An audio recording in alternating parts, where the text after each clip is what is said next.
Asteris. Reinkarnasi Dewa Obat. Berjudul, Membeli Obat. Setelah mencoba kekuatannya, Xiao Tian berkeliling di area hutan obat kerajaan. Melihat obat-obatan yang terlihat asing, Xiao Tian pun berkata, "Hei Dewa Petir, obat-obatan di sini terlihat asing. Kenapa tak ada yang mirip dengan obat yang di duniaku dulu?" Tanya Xiao Tian. "Karena ini memang dunia yang berbeda," jawab Dewa Petir. "Oh iya, apakah menjadi petarung bintang 1 sudah bisa aman dari para pemberontak yang ingin membunuhku?" Tanya Xiao Tian. "Kau masih jauh dari kata aman. Tapi untuk sementara kau akan aman selagi masih menyembunyikan kemampuanmu dengan baik," jawab Dewa Petir. "Kalau begitu bagaimana cara agar ku menjadi lebih kuat? Apakah aku hanya perlu menyerap ki seperti tadi?" Tanya Xiao Tian. "Untuk sementara memang hanya itu. Kecuali kau menemukan obat tingkat tinggi," jawab Dewa Petir. "Obat tingkat tinggi?" Tanya Xiao Tian. "Obat tidak hanya bisa mengobati penyakit, tetapi beberapa obat juga bisa meningkatkan kemampuan. Untuk kasusmu sekarang, kau hanya perlu obat tingkat 1 untuk meningkatkan kemampuanmu," ucap Dewa Petir. "Obat ya? Kalau tidak salah, pemilik tubuh ini pernah menyimpan kotak uang di hutan ini," ucap Xiao Tian. Xiao Tian mencoba mengingat di mana kotak uang yang pernah disimpan oleh pemilik tubuh sebelumnya. Setelah lama berpikir, akhirnya dia ingat bahwa kotak tersebut dikubur di belakang bangunan tempat para penjaga hutan obat beristirahat setelah berpatroli. "Waduh, kenapa di tempat ini banyak orang?" ucap Xiao Tian. "Namanya juga hutan obat kerajaan. Kalau tak dijaga nanti obat-obatan di sini banyak yang hilang," ucap Dewa Petir. "Hei Dewa Petir, bantu aku agar tak terlihat oleh mereka. Aku ingin mereka pergi dari halaman belakang bangunan, agar aku bisa mengambil uangku," ucap Xiao Tian. "Kau kan pangeran, kenapa sembunyi-sembunyi? Tinggal muncul dan suruh saja mereka berpatroli. Bereskan?" Tanya Dewa Petir. "Benar juga. Kenapa tak terpikirkan olehku?" ucap Xiao Tian. "Memangnya kamu bisa mikir?" ledek Dewa Petir. Benar-benar menyebalkan. Biarkan aku memukulmu," ucap Xiao Tian dengan kesal. Xiao Tian berusaha memukul Dewa Petir tetapi tak dapat mengenainya. "Kenapa kau tak bisa aku pukul?" tanya Xiao Tian. Bagaimanapun aku adalah seorang dewa. Aku hanya bisa dilihat olehmu. Seorang ahli seperti apapun tak akan bisa melihat, merasakan keberadaanku. Dengan kata lain, hanya kau satu-satunya orang yang bisa melihatku. Hanya melihat tapi tak bisa disentuh," ucap Dewa Petir. Jadi hanya petir dari Kaisar Langit yang bisa melukaimu," ucap Xiao Tian. "Begitulah," ucap Dewa Petir. "Terserahlah. Aku mau mengambil uangku dulu. Itu lebih penting," ucap Xiao Tian.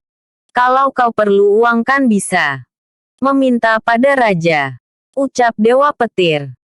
"Apa yang harus kujawab jika mereka bertanya untuk apa aku meminta uang?" ucap Xiao Tian. Benar juga, aku hampir lupa. Kau kan hanya diberi uang setiap awal bulan. Dan waktu terakhir kali kau ke hutan obat ini, kau sudah menghabiskan semua uang awal bulanmu," ucap Dewa Petir. "Kalau sudah paham berhenti mengoceh. Kau sangat menggangguku," ucap Xiao Tian. Xiao Tian menunjukkan diri dan menghampiri para penjaga. "Salam pangeran. Apa yang Anda lakukan di sini?" ucap Taizeng. "Halo Tuan Taizeng. Aku diperintah ayahanda untuk mengecek hutan obat. Kau kan kepala pengawas di sini. Apakah di hutan obat ini ada yang hilang?" Ucap Pangeran Xiao Tian. Tenang saja Pangeran. Tak ada satupun tanaman yang hilang di sini. Semua dalam pengawasanku. Ucap Taizeng. Begitu ya.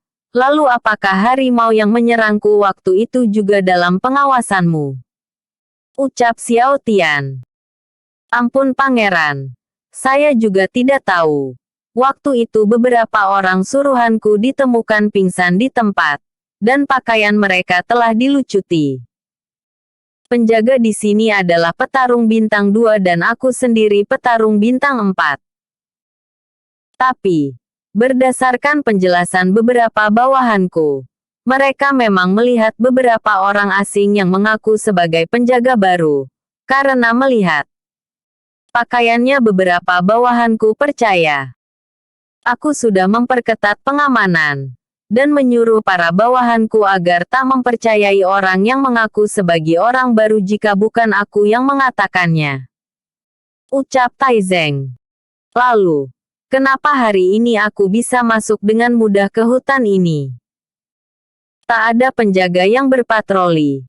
Kalau aku mau, aku bisa mencuri beberapa obat dari hutan ini. Ucap Xiao Tian. Itu hamba tak tahu Pangeran. Hamba yakin menyuruh anak buahku untuk berpatroli. Sepertinya mereka tidak mematuhi perintahku. Tai Namchun cari para bawahan yang tak patuh itu, dan bawa mereka menghadapku. Ucap Taizeng. Baik ayah. Aku akan mencari mereka. Ucap Tai Namchun. Untuk kalian yang masih di sini, sementara gantikan mereka berpatroli. Ucap Taizeng. Baik Tuan. Ucap para penjaga. Baik Pangeran, semuanya sudah aman terkendali. Maafkan hamba karena terlalu percaya pada bawahanku. Hamba akan memastikan hal seperti ini tak akan terjadi lagi. Ucap Taizeng. Ya sudah itu saja. Aku percaya padamu Tuan Taizeng. Tapi aku tak percaya bawahanmu. Jadi tolong kau pergi dan awasi bawahanmu yang baru saja kau suruh mengawasi hutan obat. Ucap Xiao Tian. Tapi apa tidak apa aku meninggalkan Pangeran sendiri. Ucap Taizeng. Tenanglah, aku aman di sini. Atau di sini memang tidak aman. Ucap Xiao Tian. Aku jamin di sini aman Pangeran. Baiklah, hamba undur diri. Ucap Taizeng. Wah, hebat juga kau. Kau berhasil mengelabui mereka. Ucap Dewa Petir. Hehehe, kalau soal bersandiwara aku memang jagonya. Ucap Xiao Tian. Baiklah, cepat gali tanahnya. Dan ambil uangmu. Ucap Dewa Petir. Xiao Tian menemukan peti dari tempat yang dia gali. Di dalam peti itu tersimpan beberapa koin emas dan beberapa jarum akupuntur. Dia memasukkan semua barangnya ke dalam cincin ruang miliknya. Setelah menyelesaikan urusannya, dia pun pergi meninggalkan hutan. Pangeran, Anda mau kemana? Ucap Taizeng. Aku ada urusan. Jadi harus pergi. Kuserahkan keamanan hutan obat padamu. Masalah kelalaianmu hari ini, aku tak akan mengatakannya pada ayahanda. Asal kau tak menyinggung kejadian hari ini, aku jamin kau akan aman, dan ayahanda tak akan menghukummu. Ucap Xiao Tian. Terima kasih atas bantuannya Pangeran. Apakah Anda perlu pengawal untuk menemani perjalanan Anda? Ucap Taizeng. Tak perlu. Aku hanya ingin kembali ke istana. Lagi pula jarak dari sini ke istana kan tidak sejauh itu. Ucap Xiao Tian. Asteris di luar hutan obat. Ari Jiali masih berusaha mencari Pangeran Xiao Tian. Dia mengawasi keberadaan obat. Karena dia tahu, Pangeran suka mengunjungi tempat ini. Kenapa penjagaan di hutan obat mendadak diperketat? Biasanya banyak penjaga yang bermalas-malasan. Ucap Putri Jiali bersembunyi di semak-semak. Oke, kau sudah memiliki uangnya, lalu mau kau apakan uang itu? Ucap Dewa Petir. Tentu saja untuk membeli obat. Apa kau dengar tadi tingkatan? Penjaga dan Tuan Taizeng jauh di atasku. Aku harus meningkatkan kemampuanku jika ingin selamat. Ucap Xiao Tian. Wah, ternyata dia kemari. Pantas tiba-tiba menjadi ketat. Sepertinya mereka takut ketahuan pangeran. Entah apa yang dia lakukan. Dia sering datang kemari setiap bulan untuk belajar tentang tanaman obat. Tetapi awal bulan kan sudah lewat. Dan kupikir, setelah kejadian serangan harimau waktu itu, dia tak akan berani datang kemari lagi. Ucap Putri Jiali. Hei, sepertinya calon istrimu menemukanmu lagi. Apa perlu mencari cara mengusirnya lagi? Ucap Dewa Petir. Biarkan saja dia mengikutiku.